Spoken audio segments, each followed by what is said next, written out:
ലിസ്റ്റിൻ ചേട്ടൻ്റെ ഹിസ്റ്ററി പരിശോധിച്ചപ്പോൾ ചേട്ടൻ്റെ ഫസ്റ്റ് സിനിമയാണ് ട്രാഫിക്. അത് റിലീസാവുന്നത് 2011 ജനുവരിയിലാണ്. 15 വർഷങ്ങൾക്ക് ശേഷം മറ്റൊരു ജനുവരിയിലാണ് ബേബി ഗേൾ വരുന്നത്. ഈ സിനിമ കുറച്ചും കൂടി ചേട്ടൻ വളരെ ഇമോഷണലായിട്ട് ചെയ്തതാണെന്ന് തോന്നുന്നുണ്ട്. കാരണം ഇമോഷണലായിട്ട് വളരെ സിനിമനെ സമീപിക്കുന്ന ആളായിട്ടാണ് എനിക്ക് പേഴ്സണലി തോന്നിയിരിക്കുന്നത്. അപ്പോൾ ചേട്ടൻ ചോദിച്ച് മേടിച്ച സിനിമയാണോ അതോ കോയിൻസിഡൻഷ്യലി ഇങ്ങനെ വന്നതാണോ? ഇതെല്ലാം ഞാൻ ചോദിച്ചു വാങ്ങിച്ചതാണ്.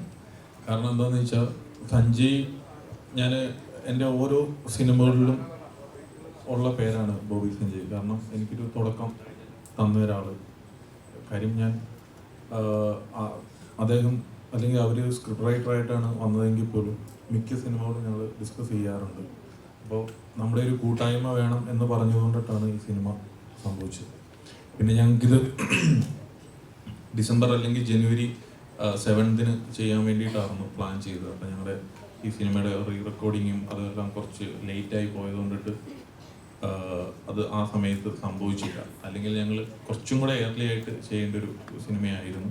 പക്ഷേ ഇത്ര വർഷം കഴിഞ്ഞിട്ട് ജനുവരിയിൽ തന്നെ ഈ സിനിമ ചെയ്യാൻ പറ്റിയതും ഞങ്ങളുടെ ഒരു വലിയൊരു സന്തോഷമാണ്.